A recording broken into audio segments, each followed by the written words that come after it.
if you pick me for your new show. I promise I'll conduct myself with integrity, honor, and I'll get 2 new pop machines for the cafeteria. Oh, I just mixed up the 2 speeches. Courtney is the headstrong, overachieving perfectionist of the Total Drama series. Throughout the show's run, we see Courtney go from being a hero with good intentions and a drive to help her teammates win, to a borderline villain that's selfish and willing to do anything to win. She got booted out fair and square. Sorry, Heather, but myself and the law firm of Fleckman, Cohen, and Strauss would beg to differ. We filed a wrongful dismissal lawsuit against the producers. And won! Ironically, it's the same degree of relentless tenacity that often leads to her failing miserably. Despite this dramatic shift towards antagonism, Courtney's considered a hero in Season 5, at least at the beginning. Whether hero or villain, one thing remains constant about Courtney: her inability to accept her own consequences. Because of that, she's easily one of the more divisive characters in the Total Drama series. But how did this happen? What caused the competitive contestant Courtney to convert from a caring and compassionate camper to a condescending and crafty cheater? Countless coddling from concerned parents? Or completely covert circumstances? You've all cast your votes and made your decision, so allow me to analyze. There's not enough people with originality, so here I am to save the day, Jaynalysis. Hey, I'm the only one with CIT camping experience here. You need me. We have a hot tub to complete, and we need a project manager. Since I've actually been a CIT before, I'm electing myself. You guys need me. I'm the only one. We know. Over the course of 4 seasons, Courtney displays a wide variety of skills. She excels academically and shows a great deal of intelligence and self-discipline, most of which likely comes from her environment outside of Total Drama. She's part of her school's debate team, she's running for student council president, she's studying for her law school admission test, and she was kind of in a band. I used to play in an all-girl rock band at school called the A-Type Psychotic Crazies. Unfortunately, we broke up before our first gig. Apparently, you can't start a band with 5 leads and no backup. But Courtney's skills aren't limited to politics, law, and music. Her athletic prowess starts to shine in the show's 2nd season, where Courtney's balance, strength, and physical stamina are put to the test, only for her to pass with flying colors. It would be almost impossible for anyone to find time for all of these activities, let alone be this good at them. So it comes as no surprise then that Courtney is a very organized person.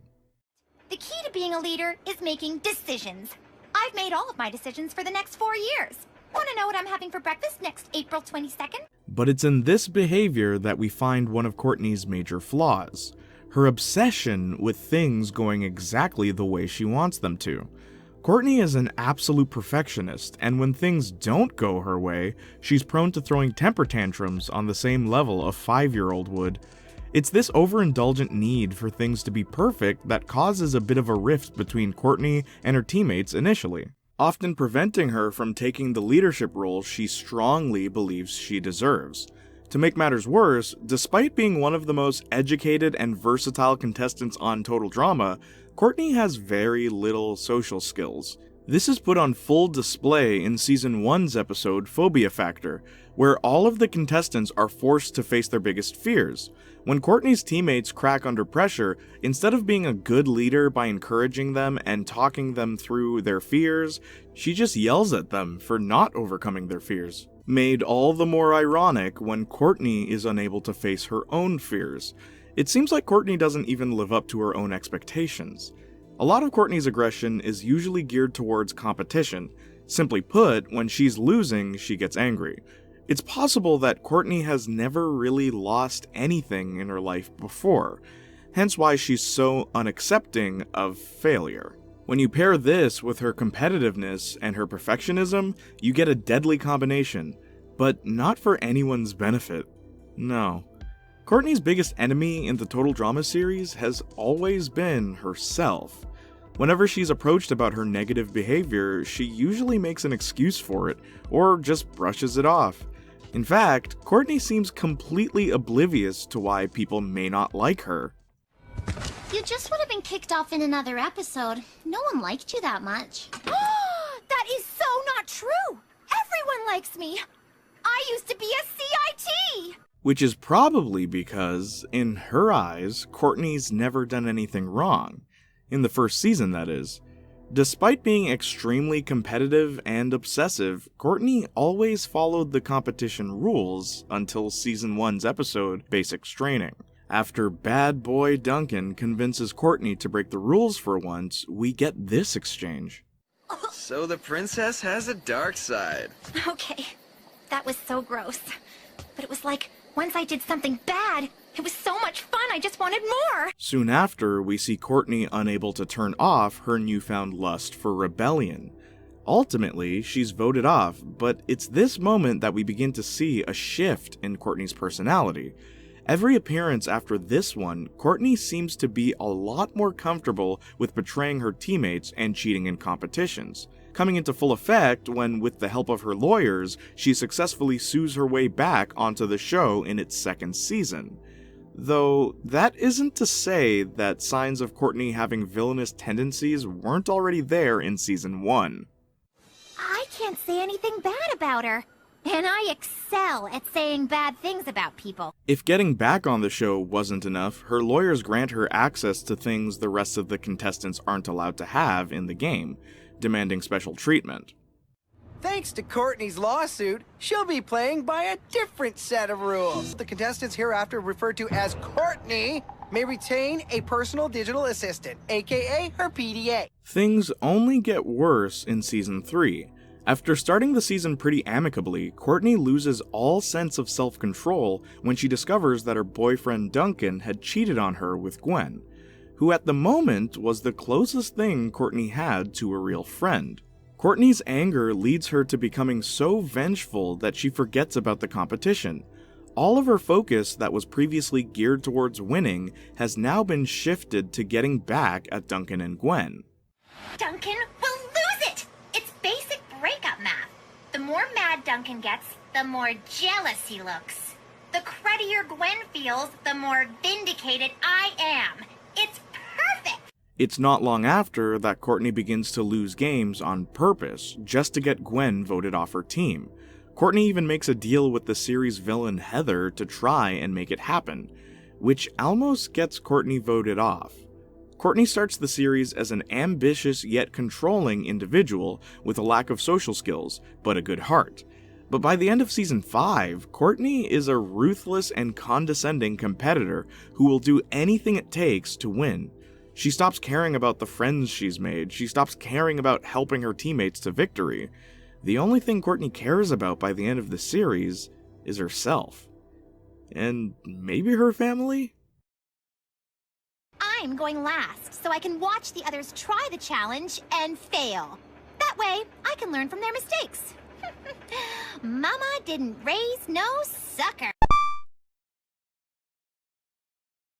While searching for information about Courtney's parents, I realized we know nothing about them.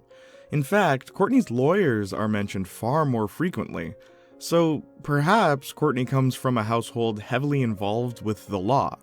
How else would you explain a 16 to 17-year-old already having such great lawyers by the second season? In many ways, her lawyers act as enablers to Courtney's bratty behavior, but even they grow tired of her constant badgering, most notably in Dial M for Merge and Superhero Id, where after trying to reach her lawyers with her PDA, she receives an out-of-office reply. Which brings us to the closest thing Courtney has to a consistent friend, her personal digital assistant, commonly acronymized as her PDA. Courtney appears with her PDA in all but one episode of Total Drama Action, and when it goes missing, we get this exchange. Courtney, you're shivering! You must be freezing! PDA withdrawal. Really speaks volumes. Interestingly, it's this very same accessory that leads to Courtney getting voted off the season she sued her way onto. Despite all of Courtney's negative character traits, she was able to ignite a few flames though. More specifically, her relationships with Duncan and Scott. I'm not including Alejandro because he was only using Courtney. She may have caught feelings for him, but he didn't reciprocate.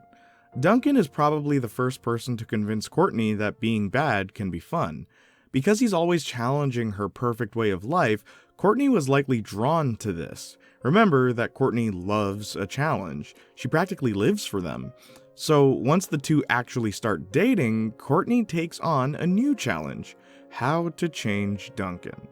Throughout their relationship, Courtney makes very little effort to actually get to know Duncan as a person.